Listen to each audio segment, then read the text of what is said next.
Hades never asked Persephone to marry him. He asked her father. Zeus said yes. Persephone knew nothing about the agreement. Then the earth opened beneath her feet.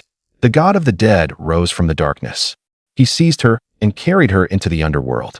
Today, their story is often described as a dark romance. Ancient art shows Persephone ruling beside Hades.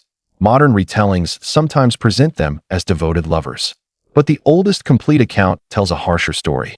It begins with an abduction, a grieving mother, and a famine. It ends with a marriage Persephone never freely chose. So is this really a love story? Or did later generations soften something much darker? The central source is the Homeric hymn to Demeter. It was composed centuries before the Roman Empire. The poem focuses less on Hades than many expect. Its emotional center is Demeter. She was the goddess of grain and cultivated earth. Her daughter was called Kore, meaning the maiden. She would later be known as Persephone. Mother and daughter shared a close divine bond. Zeus disrupted that bond without warning either woman.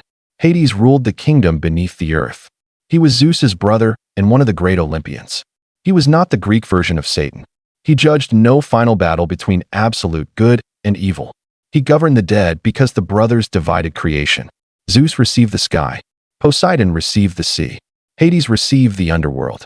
His kingdom was vast, necessary, and feared. But it was also lonely. Hades wanted Persephone as his queen. Instead of approaching her, he approached Zeus. Zeus was both her father and the king of the gods. He secretly approved the marriage. Demeter would never have accepted the arrangement. So the gods planned without her. Persephone was gathering flowers with divine companions. She reached for an extraordinary narcissus. Gaia had caused it to grow through Zeus's design. Its beauty was a trap. As Persephone touched the flower, the ground split open. Hades emerged in a golden chariot pulled by immortal horses. He seized the terrified goddess. Then the horses carried them downward. Persephone cried for her father. She called to the gods for help. No one came. The earth closed above the chariot. Sunlight disappeared. Persephone had entered a kingdom few could ever leave. Her cries were not completely unheard. Hecate heard them from her cave. Helios saw the abduction from the sky. But Demeter heard only the fading voice of her daughter. She did not know who had taken her. The goddess began to search. For 9 days, Demeter wandered across the earth. She carried burning torches through the darkness. She refused ambrosia and nectar. She did not bathe. No god gave her an answer. On the 10th day, Hecate approached her. Hecate had heard Persephone, but had not seen the abductor. Together, they went to Helios. Nothing on earth could hide from the sun god. Helios revealed the truth. Hades had taken Persephone. Zeus had allowed it. Demeter's grief became fury. Her brother had traded away their daughter in secret. She abandoned Olympus and hid her divine appearance. Disguised as an old woman, she entered Eleusis. There, she rested beside a well. The daughters of King Celeus found her. They brought the stranger into their mother's household. Queen Metanera offered Demeter care and shelter. Demeter became nurse to the infant prince Demophon. The goddess decided to make the child immortal. Each night, she placed him within the fire. Divine power protected him from the flames.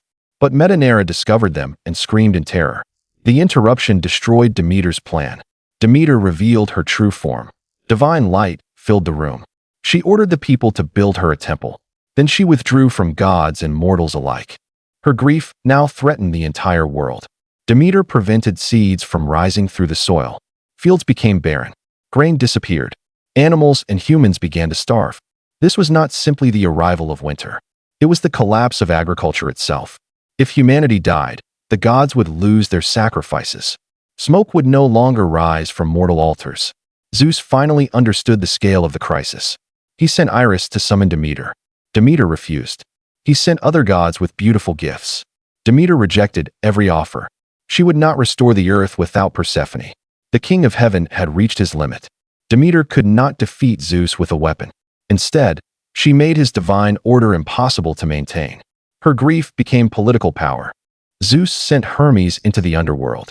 The messenger found Hades and Persephone together. Persephone sat beside the ruler of the dead. The hymn says she was filled with longing for her mother. Hermes delivered the command of Zeus. Persephone had to return. Hades appeared to accept the decision. He told Persephone she would hold great honor. He promised she would rule over the dead. He warned that those who offended her would face punishment. Then Hades gave her something to eat. It was a seed from a pomegranate. The act seems small, but it controlled her future. Food from the underworld created a bond with that realm. The earliest hymn does not mention 6 seeds. That familiar number comes from later traditions. In the hymn, Hades secretly gives Persephone the seed. He wants to ensure that she will return. When Persephone later speaks to Demeter, her language is stronger. She says Hades forced her to eat it. The reunion between mother and daughter is overwhelming. Persephone rises from the underworld in Hades' chariot. Demeter runs toward her. They embrace with relief and fear. Then Demeter asks the decisive question. Had Persephone eaten anything below? Persephone describes the pomegranate seed. The answer means she cannot remain forever. Zeus establishes a compromise. Persephone will spend part of each year with Hades. She will spend the remaining months with Demeter. The Homeric hymn gives her 1/3 below. Later versions often divide the year in half. When Persephone returns, the earth becomes fertile again. Flowers rise. Grain grows. Humanity survives. When she descends, Demeter's loss returns with her. This pattern became linked with the changing seasons. But the myth was about more than weather. It spoke to an ancient fear shared by many families. A daughter could be separated through marriage. Her father might arrange the union. Her mother might have little power to prevent it. The bride entered another household and another authority. To ancient listeners, the divine story reflected human reality. Persephone's descent also became a story about death. Every person eventually entered the kingdom of Hades. Her return offered a different possibility. Someone had crossed the boundary and come back. Demeter's worship at Eleusis grew around this mystery. The Eleusinian mysteries promised initiates a more hopeful understanding. Their secret rituals remained protected for centuries. Participants were forbidden from revealing what they witnessed. The exact ceremony has been lost.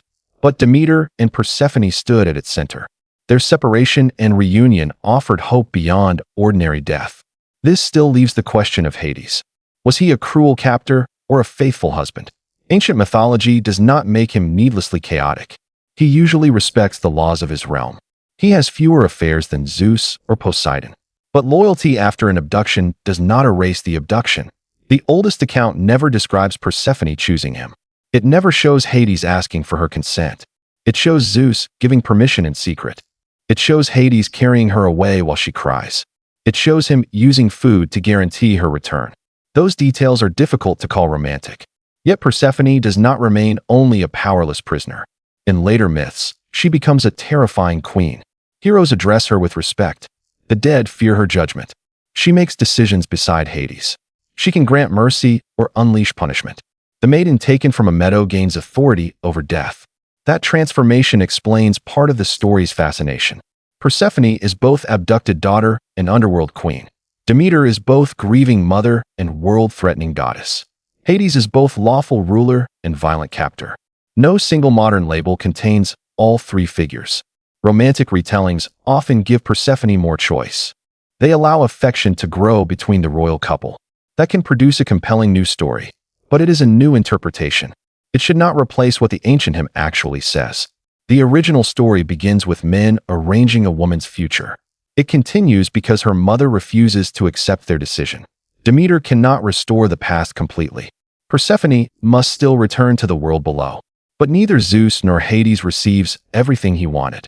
The mother's resistance forces the universe to compromise. Perhaps that is the true power of the myth. It is not simply a romance. It is not simply a story about seasons. It is a story about separation, authority, grief, and survival. Persephone returns to the sunlight, but she is forever changed. She belongs completely to neither world. She carries spring in one hand and death in the other. So is Hades and Persephone a love story? The ancient poem gives us no simple yes. It asks a darker question instead.